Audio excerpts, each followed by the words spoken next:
тақырып ер-жыныс жүйесі толық анатомиялық тұрғыда талдайтын боламыз. Жалпы ер-жыныс жүйесі екі бөліктен тұрады: ішкі және сыртқы.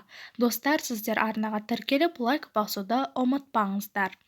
Ішкі — ол аталық жыныс безі, қосалқы шәует бауы, шәует көпіршігі, қуық алды безі, ал сыртқы мүшелерге ума және де жыныс мүшесі жатады.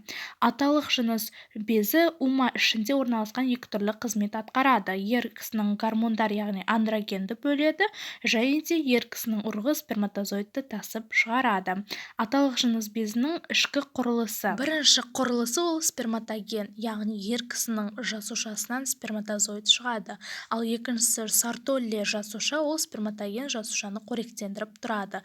Ирек түтікті ұрық түтікке түседі, жыныс безінің қосалқысына барады. Шәует өзегі, вена, лимфотамырлар бар, дәнекер қапталған қабықпен қапталып, шәует бағу деген атпен шат каналымен жүріп барып іш қуысына түседі. Шәует өзегі ол кіші жамбас астауында шәует көпіршігіне келеді. Ұзындығы 40-50 см, қабырғасы 3 түрлі қабаттан тұрады.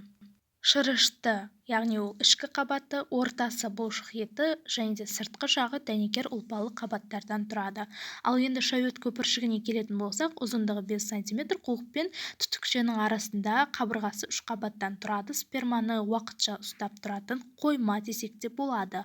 Шәует шығарушы түтікке жалғасады. Қуық алды безі шәует шығарушы өзекті қоршап жатады және де сөл бөледі. Сперманың құрамына кіреді. Ал енді аталық жыныс безінің қосалқысына, яғни придаток яичкаға келетін болсақ, ол ата бездің қосалқы сопақша келген, оның басы, денесі және де ұшы болады.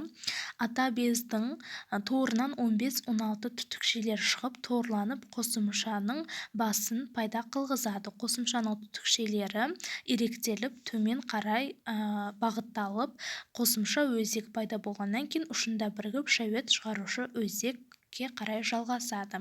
Жалпы осымен осы тақырыпты аяқтайық. Сіздер арнаға тіркеліп лайк басуды ұмытпаңыздар.